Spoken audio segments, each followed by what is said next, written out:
सो hi friends, कैसे हैं आप। आज की इस वीडियो में हम बात करने वाले हैं difference between back space and delete की। आज की ये video very short but very important होने वाली है। तो चलिए मैं आपको अपने कंप्यूटर की स्क्रीन पर ले चलता हूँ और दिखाता हूँ कि बैक स्पेस और डिलीट की में क्या डिफरेंस। तो हम अपने कंप्यूटर की स्क्रीन पर आ चुके हैं। चलिए अब हम चलते हैं माइक्रोसॉफ्ट की एक वर्ड की फाइल में, जिसमें मैंने ये कुछ वर्ड लिख रखे हैं। तो यहाँ पे हम बेसिकली क्या होता है, बैक स्पेस किसके लिए यूज़ किया जाता है, लेफ़्ट साइड से वर्ड को रिमूव करने के लिए, जबकि डिलीट की किस लिए होता है, राइट साइड से वर्ड को रिमूव करने के लिए।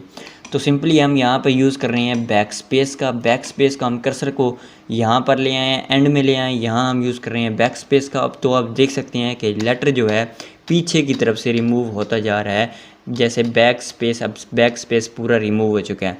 अगर हम यहीं यूज़ करें डिलीट की का, तो यहाँ डिलीट की क्या करेगा, डिलीट की बेसिकली आगे की तरफ से रिमूव करेगा। यहाँ हम देख सकते हैं कि डिलीट की यहाँ मैंने प्रेस किया तो ये यूजिंग रिमूव हो गया बेसिकली। तो दोस्तों ये था मेन डिफरेंस बैक स्पेस और डिलीट की में। बैक स्पेस पीछे की तरफ से रिमूव करता है, जबकि डिलीट की आगे की तरफ रिमूव करती है। आप इसको इजीली याद करने के लिए बैक स्पेस BACK यानी कि बैक स्पेस क्या करता है, बैक से रिमूव करता है। तो दोस्तों इसका दूसरा डिफरेंस हमारे पास हो गया। हम इधर सिंपली एक छोटी सी फाइल में आ जाते हैं। तो यहाँ हम प्रेस करते हैं बैक स्पेस, तो यहाँ क्या करेंगे, ये फोल्डर से बैक हो जाएगा। बैक स्पेस प्रेस करेंगे, फोल्डर से बैक हो जाएगा।